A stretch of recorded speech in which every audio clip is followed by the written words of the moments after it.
Mbak, kena apa nek nyusoni anake kok ning jogo? Tapi nek nyusoni bapake kok ning jero. Kan padha-padha nyusoni. Antene lebay.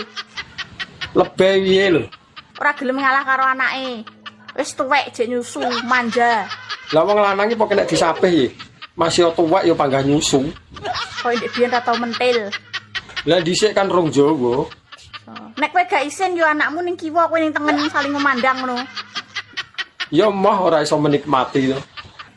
Gelakno wong. Gelakne piye? Wong judule ya nyusu ae. Ya jelas to, iki tujuane kuwi beda.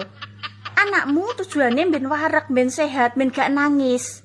Nek kowe tujuane iki ke arah kikuk-kikuk. Ya. Nek sampe engko bar mbok pendel langsung bojak kikuk. Didelok wong-wong, didelok pitik apa gak isin.